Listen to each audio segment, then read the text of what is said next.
Hi, I'm Sherry Thompson, and this is the Black OurStory Podcast. We're here at Africa Global Radio. Our story, our growth, our future. Today, we are going to prosper. Yes, we are. Oh, I always loved my guest's name because I felt like if I hang out with her, I'd be rich. And I am. Ivy Prosper is my guest. Yay! Y'all need to be clapping in the house, okay? Clap, clap, clap. Yep. We're doing it. All right.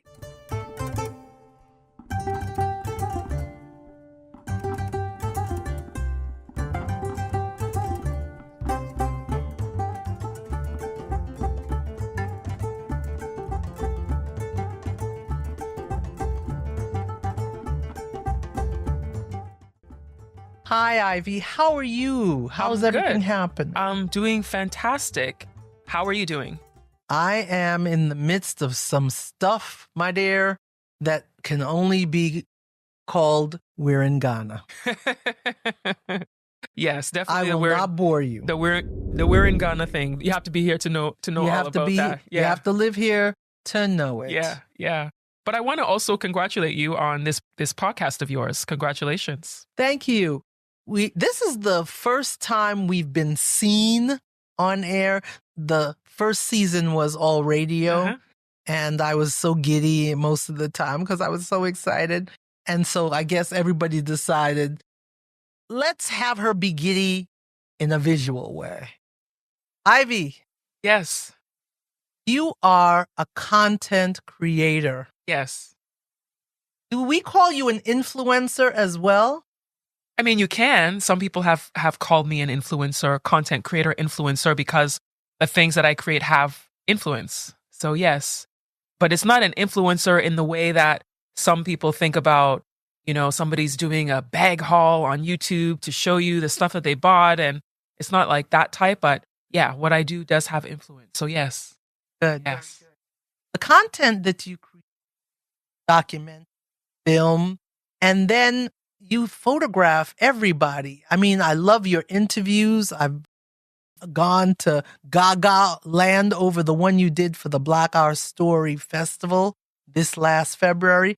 I think I let everybody have that one. It was like, I sent it. I posted it. Yeah. Everybody has it. All 7,000 of my people have that. Good. Thank you. And it was gratifying to see you there and to see that you enjoyed yourself. Yes, it was a very good event. And I especially liked upstairs where there was the setup of different historical figures, and you could pop-up museum. Yes, and you could scan and get information about each one of them. A little bit technology there. I thought that was great. Yeah. This year we're going to have more technology, more pop-up museum, and some exhibits that help us to see how we as a people have been innovative and inventive. At one point we didn't even have the opportunity to have patents. It's true. It's very true. And so when we invented, somebody else took our invention and they just like, oh, it belongs to me. No, necessity is the mother of invention. It is. So if you didn't need to iron the clothes, you didn't invent the ironing board. Mm-hmm. There you go. Mm-hmm. All right. So you got to think, who needs to do stuff? And we were the ones, Black folks were the one that needed to do things. We needed to have our hair done. We needed, we need to straighten our hair. Yeah. Who invented that? Yeah. It was a Black person. Mm-hmm. So we have a lot of that information, that edutainment at Black OurStory Festival. We're looking forward to you being there too. I don't know. Am I going to ask you to speak? Yes, I am. Oh, it's here. I did it on air. Okay. Whether she says yes or no, we'll take that in my chambers. But certainly, if you were to speak with all the stuff that we talk about, what would you like to talk about? I would talk about the power of storytelling in changing the narrative of Africa, whether it's Africa or wherever you're coming from, because Black people are all over the world. Yes. And we have the power to tell our stories now, not like before. Before, it was a privilege to have a video camera to film something, or a privilege to have a DSLR camera to be taking pictures professionally Right. and sharing to tell the stories. Now, people have their phone. Yeah, you just go out with your phone, you can film. A lot of people don't realize that a lot of the work that I've done over the last few years, people who may not know, I had been the social media manager for 5.5 years at Ghana Tourism Authority doing the Year of Return Yes. and Beyond the Return Yes. campaigns. Yes. And the majority of that content was filmed on a phone. Things that went viral, things that people reshared, things that media in Ghana downloaded and reposted, bloggers in Ghana downloaded and reposted on their own platforms.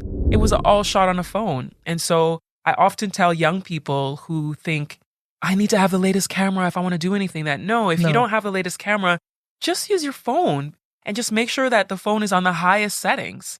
Because When you say highest settings, what do you mean by that? so the default camera Okay. is usually on a lower quality setting. Okay. So when you go into the settings of your camera, just look at it and change it to the So higher quality, the higher quality. megapixels, or you'll see it might say HD or full HD or ultra HD or 4K. So the different settings on the phone Yeah. in the camera makes the quality better.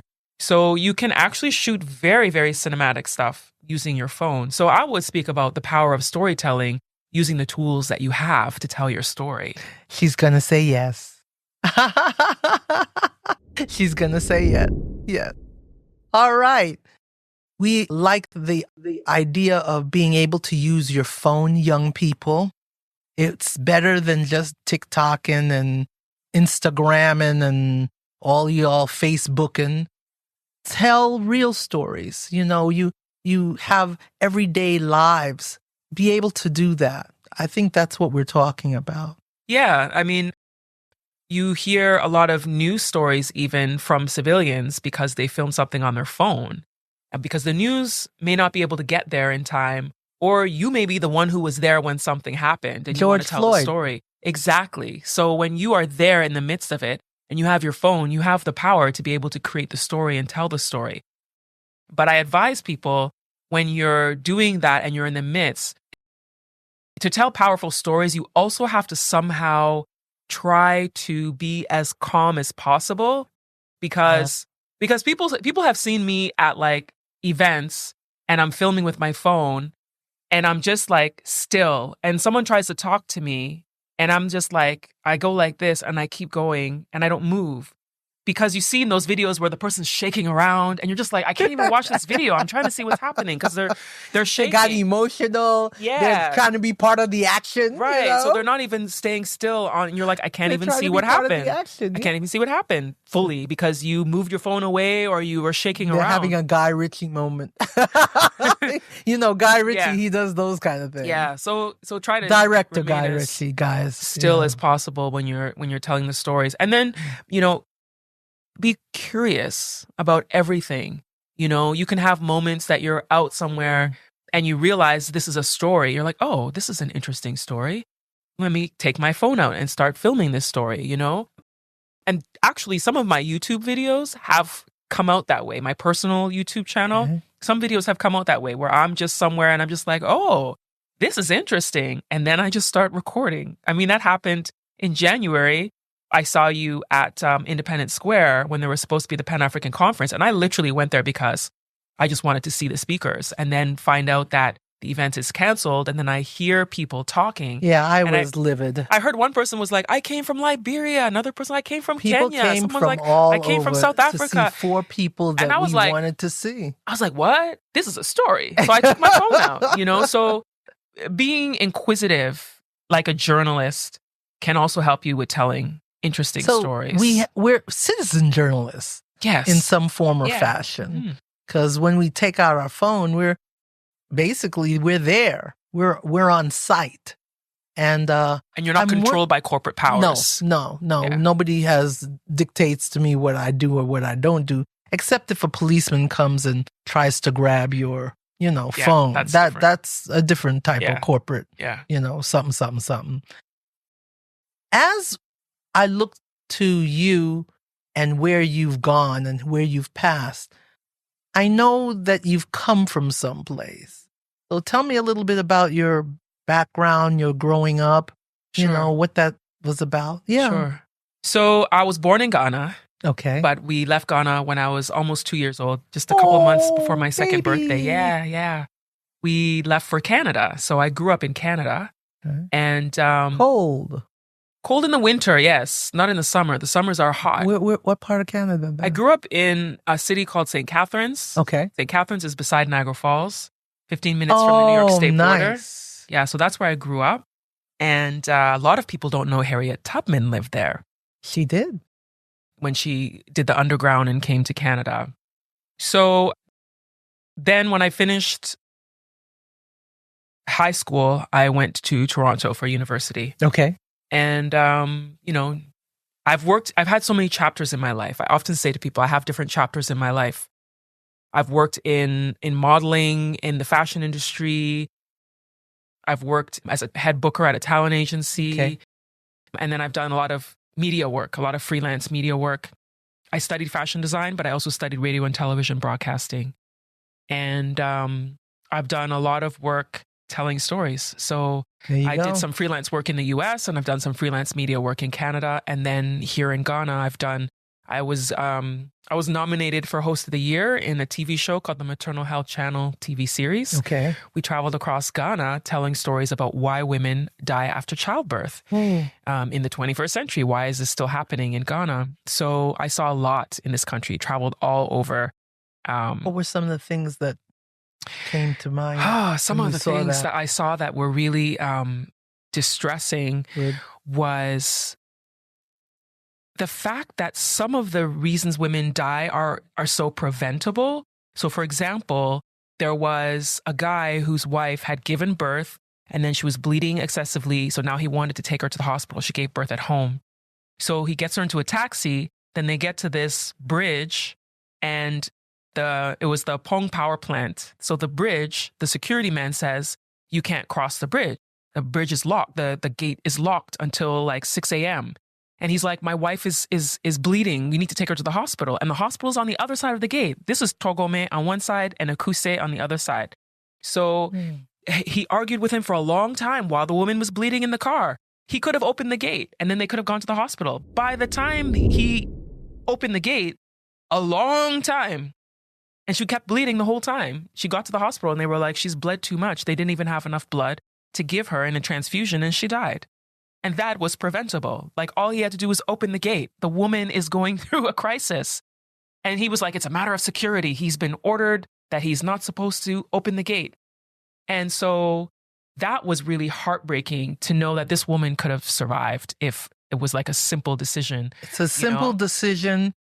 It's not a policy decision. Exactly. It's a human decision. Yeah. So that was one of the stories. The other one I can think of is how there's so few medical facilities as you get to rural communities. Yeah. There was one community we went to that's not even on the map in Ghana, and it was like 4.5 hours from Tamale. And their community, there was a bridge that goes over this small body of water, and that bridge had collapsed. And the local MP had promised to fix it for many years and hadn't fixed it. So they told a story about how this woman was in labor one day and they had to go across the water. And these 4 men swam her across, like one holding each leg, one holding each arm, and swam her across while she's in labor. Then they get to the other side. She gets on a motorbike and now rides on a motorbike 2.5 hours to get to a clinic while she's in labor. Like I learned that so many women in Ghana, in rural communities, are taking motorcycles while in labor on bad roads. Like imagine you're in labor and you're like this on a bad road to go to the clinic, you know? So those are some of the things that I saw that were really, really heartbreaking. Yeah. But it was impactful because the show had so many people watching it at the time who were like, we can't believe this is happening in Ghana. We can't believe this is happening in Ghana. So what happened? I'm always about the follow-up. Yes. What happened with the show? What happened? Funding. No more funding. Can we not repost or see the ones that were done? Yeah, some of them are on YouTube. Okay. Not all, but some of them are on YouTube. I posted some of them on my YouTube channel. And the production company that actually produced it used to have it all on their Vimeo page, but I think they've removed a lot of the videos now. So I don't own the content. So I don't have all the content. Okay. So that production company doesn't exist anymore. They went out of business a few years ago. So no one has that content anymore. It's gone. Some of the raw footage is gone because apparently I heard, I don't know how factual it is, but I heard from one of my former colleagues that the hard drive got corrupted. So a lot of the raw content is gone. Okay. So whatever was already uploaded is what's in existence. Right. So it aired between 2013, 2014, part of 2015. It was airing on GTV and TV3. Hopefully we improved since then. I mean, there's been a little bit of improvement, but some of the things that were big issues were the roads as well. Yeah. The lack of good roads, because even if you do get a car to take you or an ambulance or the motorcycle, you're driving on such a bad road that the hemorrhaging and everything that can happen while you're on the way is also another issue. And then there's a lack of ambulances, not enough ambulances to get the women. Water and light was also an issue. Like there was one woman who she would put a flashlight in her mouth while trying to attend to a woman who is in labor. She's like, yeah, when it's dark, because most women statistically go into labor after the sun goes down. Yeah. And so they had the flashlight in her mouth and she's doing what she has to do. I was like, wow. And she's like, oh yeah, we do this all the time. We do this all the time because the power goes out. So we have to do this, or the water is not flowing, I remember in the central region, there was a hospital where the water wasn't flowing. They had to bring a truck to deliver the water and the truck was delayed. So now there's no water in the hospital. And I was like, so what happens? And like, oh, we'll try to go buy some sachet water to, wash hands, because you can't have a doctor see a patient and then go see another patient without washing their hands. Washing the hand. Yeah. So they said cross-contamination is a problem that happens in rural communities. Okay. Yeah.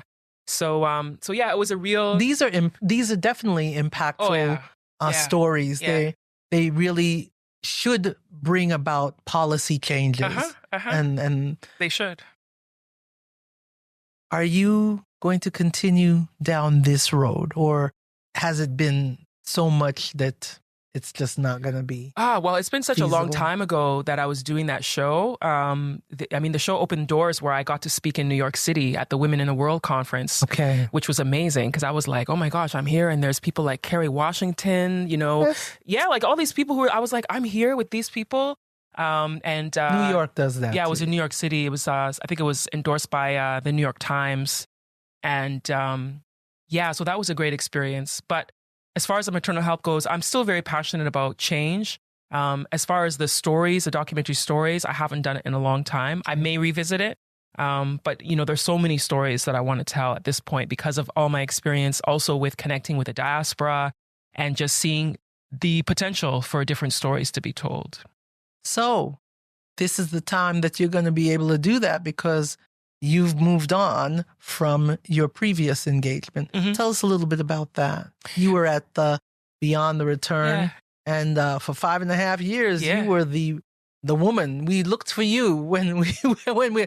Oh, there she is. This must be a Beyond the Return moment. Yeah. Yeah. So we had so many events, activities, conferences, festivals, charity events that we were involved in. My role in the Secretariat office was creating content and doing their social media, which was really, really interesting because I got to meet a lot of people, interview a lot of different people, greet people when they come to the airport. So it was a really, really impactful time of my life too, because it also confirmed that we are a global Black family. We're all displaced in different parts of the world, but we're all still the same people in different places with different experiences and who've been influenced based on where you ended up, because the culture of where you ended up influences you too. And I say that because one of my fond memories was when the NAACP came in 2019, year of return, and there was like 250 people from the US who came with them as a delegation. And they had this gala dinner. And at the dinner, after we finished having dinner, and they like kind of moved the tables, and then the DJ started playing music. And then all of a sudden I was like, we're the same people, because there's people on this side, there's people on this side, and they're just clapping. And then someone is dancing down the middle. Then someone else comes and they're dancing. It's like that Soul Train line. Soul Train. And everybody was doing it. And I was like, I was so emotional. I was like, wow, this is the global Black family. Absolutely. I'm like, there's people here from Ghana. There's Nigerians here. There's people from Suriname. There's people from Jamaica, from the US, from Canada, from, what's that country in South America? Is it Curacao? I always Curacao. Curacao. Like people from all over. I was like, and we're all connecting through this music and through dance, and it's all the same. One of our pillars for the Black Our Story Festival is music and dance. We're telling a story with music, we're telling a story with dance, and we are connecting. So we figured that out, because I know, shout out to all the folks that dance in the country, that do music in the country. I know I have to say Quincy Jones passed now, and he's had an impact around the world in music. That's definitely impactful in the music industry, and we're gonna miss him because production-wise, he knew how to. He's the GOAT. The greatest of all time. He did a lot. He's the GOAT. And you know what I mean by the GOAT? Greatest of all time. It's not like he bahs or anything. It's not like that. Okay. He did a lot. Like from like the early days of Sammy Davis Jr. and Frank Sinatra to like now, he did a lot, and worked in so many genres of music. Absolutely. Yeah. And it was just like I read that and I'm like, he's gone? It's like, really? No, this is one of those fake stories. They've been doing those fake stories. Like I had to check up to make sure that it's real. To make sure that it was real because it just didn't feel real to me. Yeah. But he lived long, 91. A long, full life. Amen. I hope I get to 100. My grandmother was 105 when she passed, so I hope I get to 100. Wow. Yeah. So let's talk about the family. Grandma 105. This is amazing. Yeah. This is what we call good DNA, good genes. Mm-hmm. Very good. And every time I always saw you, I'm like, oh, my neck is hurting. So when you said modeling, in my head, it was obvious. Yeah. Like I've been this height, I'm 6'1", and then I wear high shoes on top of it. I've been this height since I was 15 years old. Okay. So I'm used to being this height. And at first I was uncomfortable because when you're going through being a teenager, pre-teenager, you want to be like your friends. You want to be shorter. Yeah. So I want to be small and cute like my friends. So it's like I would go like this and I would try to go like this to look smaller. But it's like you look ridiculous when you do that. And there's a lot of tall people who slouch for that reason because they're trying to look smaller. Exactly. But I think it was when I started modeling that I gained the confidence in being tall and just accepting that this is who I am. Because a lot of other people were like you too. Yeah, because you look around and you're like, oh, everybody's tall. Everybody's tall. So I had the confidence in the height, but then they mess up your confidence in who you are, like your body, with what they say. Oh yeah, the modeling industry can be brutal. So when Tyra Banks did her show, America's Next Top Model, when she started it, and people were like, why is she being so mean to these people? I'm like, that is the industry. For those of you who've not been in, that is the industry. You'll be standing there at an audition and there's like 3 people standing there or 2 people or whatever. And they look you up and down, they're writing notes, and they'll be like, are you sure your hips are really that size? Your comp card says that they're this, but, and then be like, can you take the measuring tape? Go measure her. Make sure it really is what it is. Then when they measure you, be like, sorry, you're too fat. So you can't do this job. Then you're just like standing there like, what? And when I was modeling, I was like, probably like, I think I was about 60 pounds lighter then than I am today. Wow. This is what we call stick. I was really skinny. I used to be able to put my fingers all around my arm like that.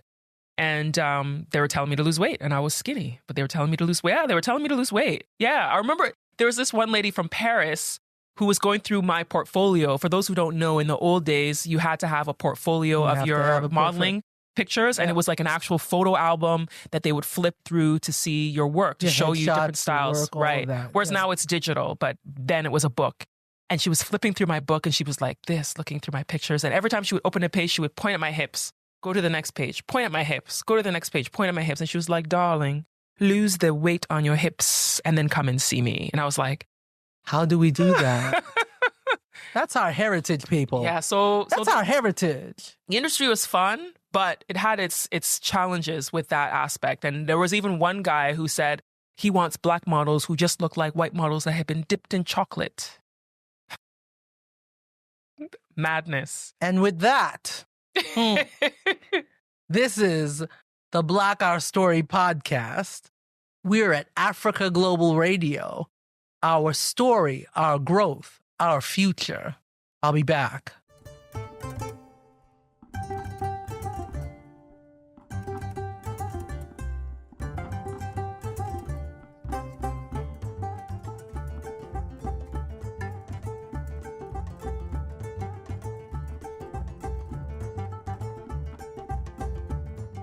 So for folks that don't know about Beyond the Return and the year of return, we came back from the United States, from Canada. We've been returning from all over the place. Mhm.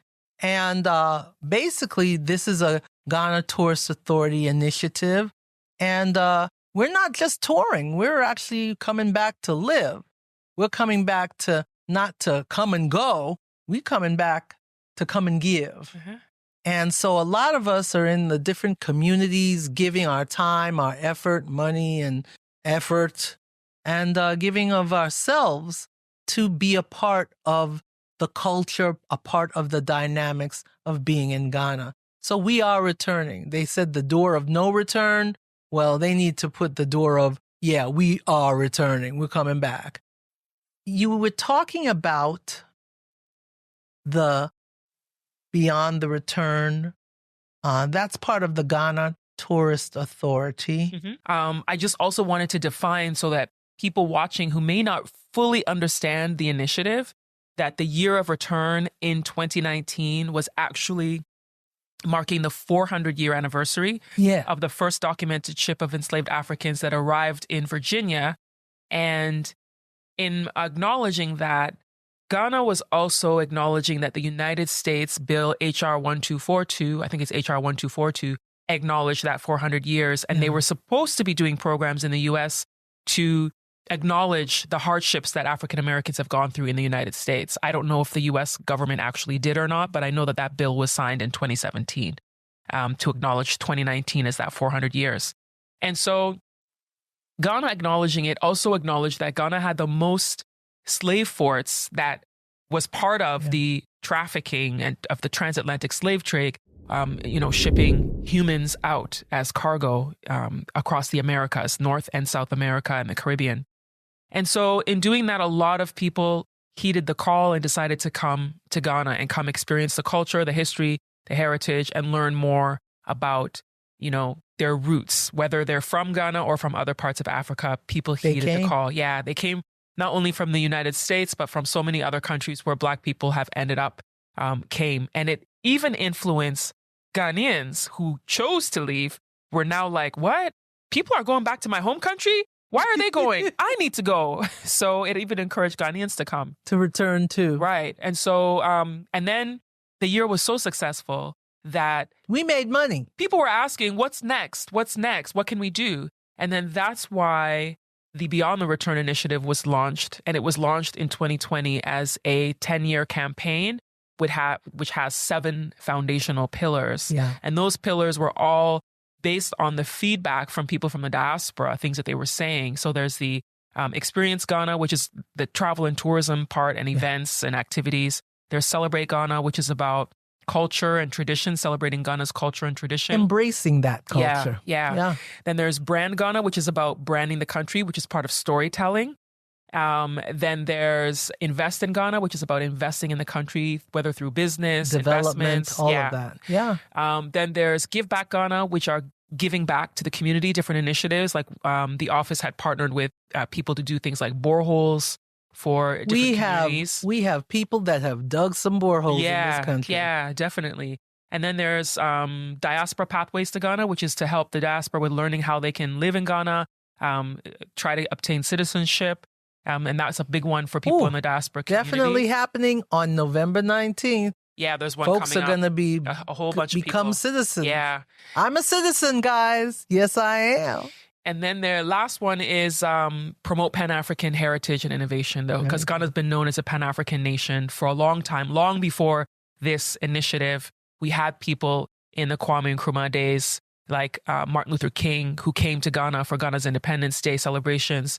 You've had people like Malcolm X, people like Maya Angelou, who've been coming, Muhammad Ali, who've been coming to Ghana over the decades. So this is a new group of people, new generation of people who are heeding the call in the same way when Kwame Nkrumah, was trying to get people to come. And they are heeding the call. We had Idris here for the Africa Cinema Summit. Idris Elba was here. He's a Ga boy. Yeah. Who knew? Ghanaian and Sierra Leonean. Who knew? Yeah. Yeah. He likes his food. He says he likes his food. It's very nice man. I've met him a couple of times. And he's passionate about doing something in Africa, so which is really, really good. And I heard it's a studio, so we're going to be watching out for that. Yeah, he wants to do one in Ghana as well as I've heard in Tanzania too. Yeah. So it's been really great for me to be play a major role in the initiative as the person who was responsible for a lot of the content that went out. Yes. And attending events, interviewing people.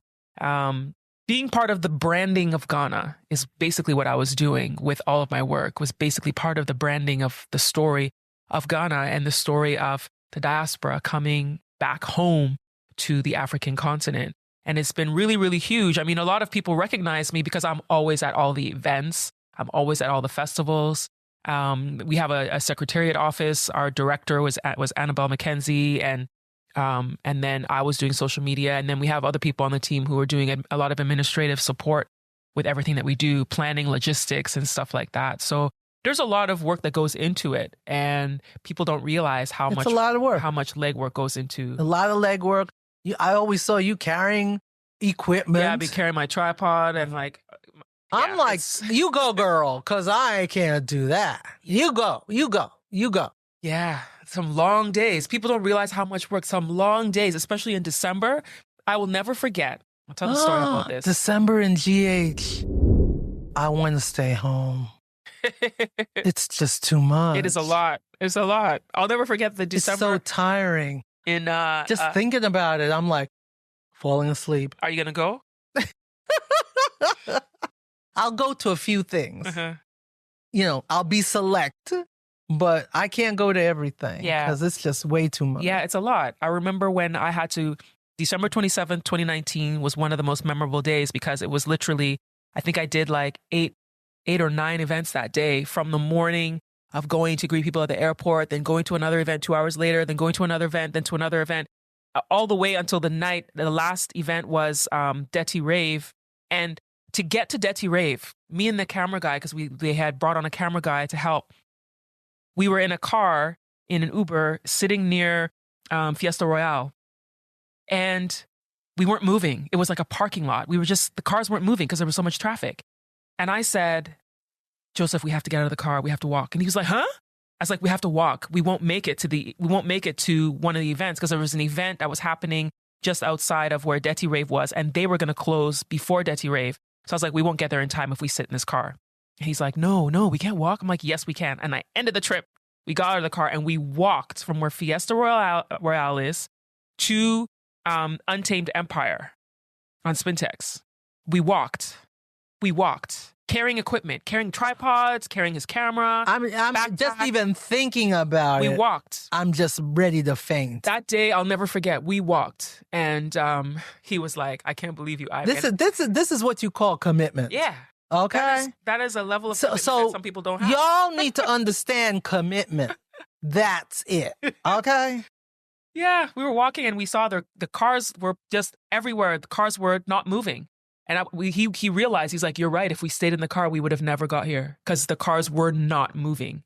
So what do you think we can do? See, this is me solving a problem. I'm about ready to do something here because December's coming up and we got to figure this out before we have another parking lot.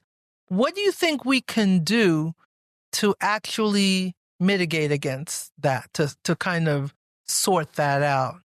Because should we have buses like for everybody to go to different venues? If we had bus transportation, then everybody leave their car in the house?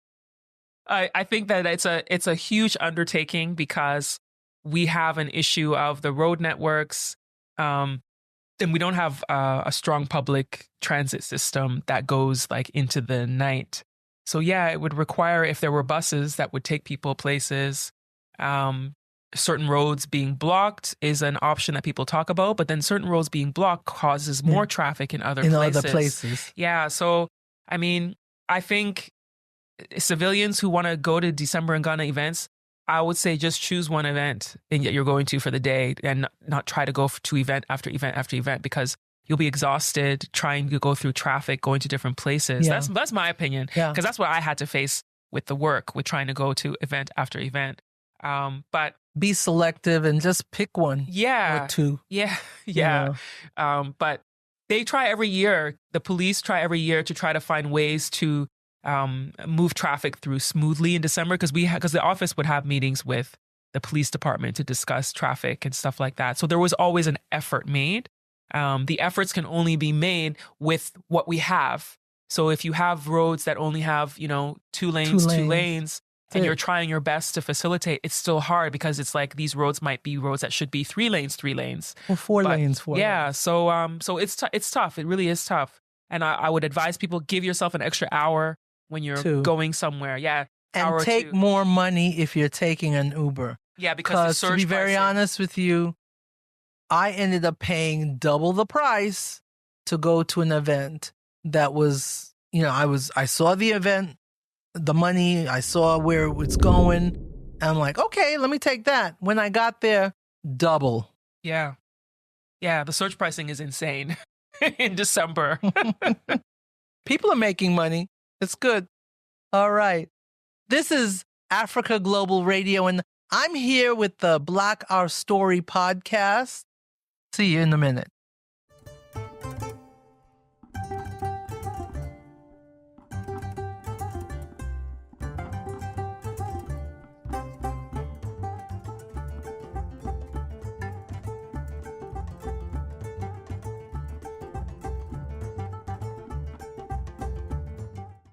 We're back with Ivy Prosper. Yes. Yes, I'm Rich. And this is what I want to ask you. There are content developers out there, but what they're developing, I can't understand it at all whatsoever. Okay? Tell us what you would do or how you would advise our young people that want to do what you do. What do they need to know? What do they need to do? Do they need to go to journalism school? What's going on? I think they should just start. I think that school, I know that we're in a culture in Ghana where school is important. So a lot of people go to school because their family members want them to go to school. Sometimes they don't want to, especially people who are maybe creative. They may just want to be creative. And then they go to school to satisfy the family. And then the creativity gets slapped out of them. Yeah. So, but I would advise that if you want to be creating content, to just do it. You can still create content and be doing a traditional job if that's what you choose to do. And when I say that, I'll give an example. There was a young man a woman who told me that she had finished accounting and she couldn't find an accounting job. She's been looking and nobody's hiring her. And I said, well, you can actually become an expert accountant by using TikTok. And she was like, what are you talking about? And I said, if you become an expert accountant, those people will start looking for you for a job. And she said, what do you mean? And I said, well, use your knowledge to share the knowledge. Go on TikTok and be like, hi, my name is, and I am a certified accountant. And this is the advice that I have for you. If you're in Ghana and you want to do this with your money or whatever, I was like, I'm not familiar with the accounting industry. So I said, you could be out there sharing knowledge with people, and then you become the go-to person for accounting. For that. And if your videos are going viral because you're talking about accounting, TV stations might call you in, and then you'll be like giving advice on accounting. You might get a job at the Ghana Revenue Agency. You don't know. What's interesting is she might get a job outside of Ghana. Yeah, she might. And it's when I said it to her, she was like, oh, I never thought of that. I'm like, yes, you can become the expert. I said, post a video every single day for 365 days where you're talking about accounting in Ghana or accounting in West Africa That's or a wherever book. it is that your expertise is. Yeah. And I promise you, you will become the person known as the go-to person for doing for accounting or for money or finance or whatever it may be. And she's like, wow, I didn't think about that. So my advice is do content in what you're familiar with, do content in what you know, because you will do your best at what you already know rather than trying to now research something else that you may not be familiar with, Yeah. because you may not be the best person at delivering that information because you don't really know it and you're not really passionate about it. And because content creation is not easy, when you get to those moments where you feel discouraged and you feel like quitting, if it's something you actually like, It's you won't passion. quit. You won't quit. But if it's something you don't like, you'll be like, forget it. I don't want to do this anymore. Why did I even try to talk about doing animation? I don't know how to do animation. You know what I mean? Like it has to be something that you're good at. Like right now, there's a guy, a young Ghanaian guy, I don't remember his name, who goes viral all the time giving legal advice.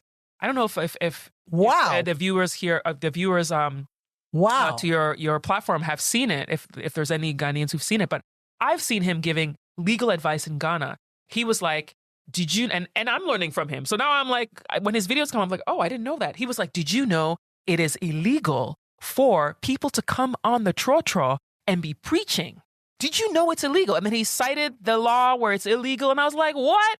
There's people getting on trotros every day preaching and it's illegal. So maybe there could be someone who, now that they know it's illegal, they might be like, when someone comes on the trotro, be like, hey, you're not supposed to blah, blah, blah, blah, It's blah. illegal.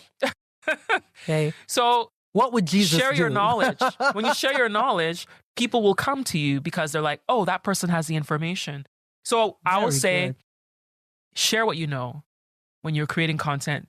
Don't be afraid to start small because not everybody has a whole setup. People don't This have is a whole it. 3-camera setup. Use your phone to get started. And once you get started, know that it's not easy because some people think you're going to get viral right away. No. It can take you a year. Just be patient. Just be patient. And continuously post. yeah, consistency. Consistency. Discipline and consistency. Venus Williams said something recently that I found really profound. She said, discipline equals freedom. She said, when you are disciplined to do the things you need to do consistently every day, eventually what you're doing will pay you. And then you have your freedom because you're making money from what you had the discipline to do. Because sometimes you don't want to do something, but you have to have the discipline to do it anyway. Because she was like, Anyway. sometimes I didn't want to practice, but I had to do it anyway because I knew there was a long-term goal. So people have to have the discipline and the consistency and the passion and tell the stories that you know, that you're familiar with and that you're passionate about. Well, there you have it. Didn't you all prosper to die? I did. And we are richer for it. This is the Black Our Story podcast. I'm Sherry Thompson. My guest has been Ivy Prosper. And we are at Africa Global Radio. Our story, our growth, our future. I'll see you in the next run. Peace.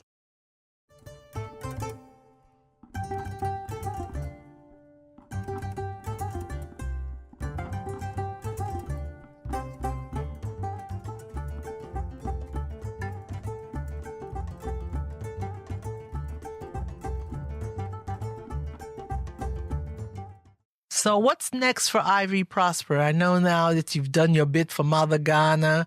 You've been exhausted for Mother Ghana. You love Mother Ghana. What's coming up in your future? Because, Well, we talk about our future. Yes, yes. So since I left the Beyond the Return Secretariat office, I am now exploring potential projects in documentary film, feature film. I have a script that I'm currently working on, as well as a short documentary film that I'll be filming here in Ghana. And I'm also going to be doing content talking more about being a woman in her 50s and going through different hormonal changes. And then I'm excited about a skincare product that I'm going to be launching soon too. As if you're 50. I'm 51. You see me. Yes, I see you. You see me? You see me with the... No. I see you. I see you. Yes. No. Say no. Yes. Yes. Yes, I'm Yes. 51. Oh, I want to be like you when I grow up.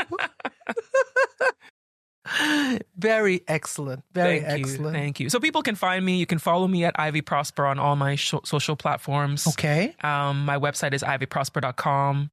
And if you're looking for somebody for like consulting, production stuff, prospercreativegroup.com. Ah, there you go. There you go. Because she is a creative. Very good. Thank you so much for joining us. Thank you. Thank you for being a part of our story Thank you for and having me. the Black Our Story podcast. We are here at Africa Global Radio. Our story, our growth, our future. Peace.